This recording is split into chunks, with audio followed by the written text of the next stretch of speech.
Iran युद्ध को शुरू हुए एक महीने का समय बीत चुका है। इस युद्ध में किसी विपक्ष को एक तरफा बढ़त मिलती नहीं दिख रही है। एक तरफ अमेरिका और इजराइल मिलकर हमले कर रहे हैं तो दूसरी तरफ ईरान भी दुश्मनों के रणनीतिक ठिकानों को निशाना बना रहा है। अमेरिकी राष्ट्रपति डोनाल्ड ट्रंप ने कई बार दावा किया कि जंग खत्म करने को लेकर ईरान से बातचीत भी हो रही है, लेकिन ईरान इन दावों को खारिज करता आ रहा है।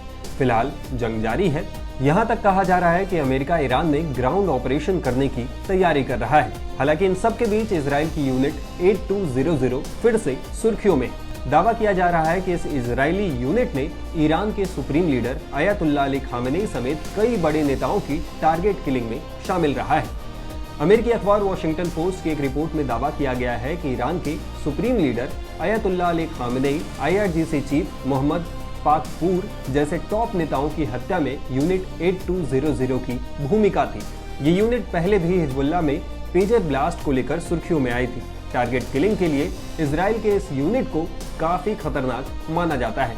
रिपोर्ट के मुताबिक इस यूनिट के ऑपरेशन में कम से कम ईरान के 40 बड़े नेताओं की हत्या हुई है। तो आइए यूनिट 8200 के बारे में जानते हैं।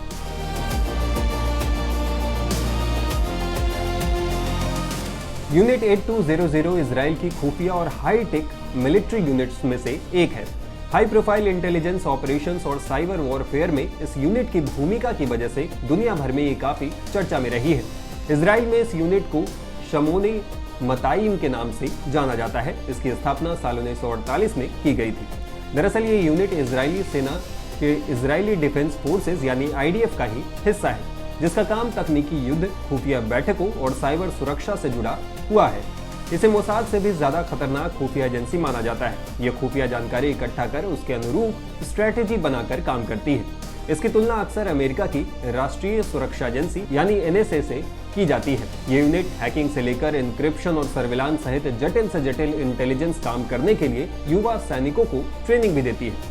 इस यूनिट में इजराइल के सबसे बेहतरीन सुरक्षा कर्मियों को भर्ती किया जाता है। ये यूनिट लीक से हटकर सोचने, तकनीकी विशेषज्ञता और इनोवेशन के लिए जानी जाती है। यहाँ सेवाएं दे चुके लोगों ने बाद में ऑर्का सिक्योरिटी जैसे इजराइल की हाईटेक इंडस्ट्री को खड़ा करने में अहम भूमिका निभाई है। यूनिट 8200 कई बड़े ऑपरेशंस में शामिल रही है। सितंबर 2024 में लेबनान में हिजबुल्लाह के आतंकियों को निशाना बनाकर इस यूनिट ने सीरियल पेजर ब्लास्ट करवाए थे। इस ब्लास्ट में 12 लोगों की मौत हुई थी। ब्लास्ट की वजह से 4000 लोग गंभीर या मामूली रूप से चोटिल हुए थे। कई लोगों के हाथ और पैर क्षतिग्रस्त हो गए। 500 से ज्यादा लोगों को अपनी आंखें गंवानी पड़ी। किसी का धड़ क्षतिग्रस्त हुआ तो किसी के शरीर का निचला हिस्सा धमाके में उड़ गया था।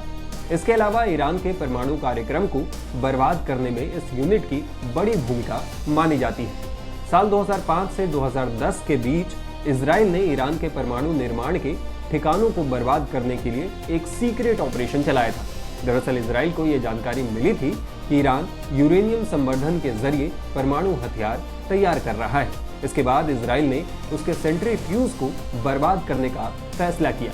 बताया जाता है कि इस यूनिट ने स्टुक्सनेट नाम के एक वायरस को तैयार किया था, जिसका इस्तेमाल कर इस यूनिट ने ईरान के परमाणु संयंत्रों पर हमला किया था। ये वायरस परमाणु संयंत्रों में लगे सेंट्रीफ्यूज को अंदर से ही जला देता था। इसकी जानकारी लंबे समय तक ईरान को नहीं हो पाई।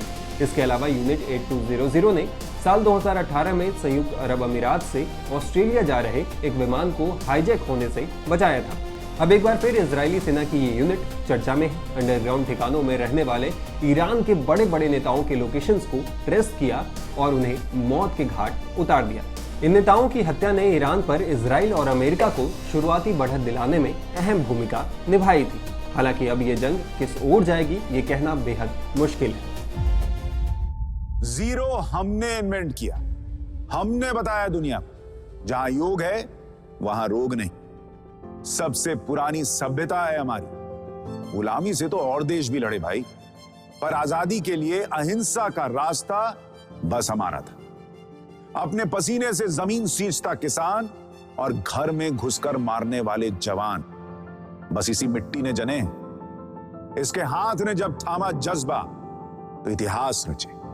कदम बढ़ाए तो चांद का वो हिस्सा चूमा भाई जहां कोई कभी नहीं पहुंचा। आज पूरी दुनिया में शान से लहरा रहा है तिरंगा, और इसके पीछे है गर्व से भरी अनगिनत कहानियां जो लिखी जा चुकी हैं और लिखी जा रही हैं, जिन्हें मैं सुनाऊंगा राष्ट्रगर्व रोज शाम 6:25 पर।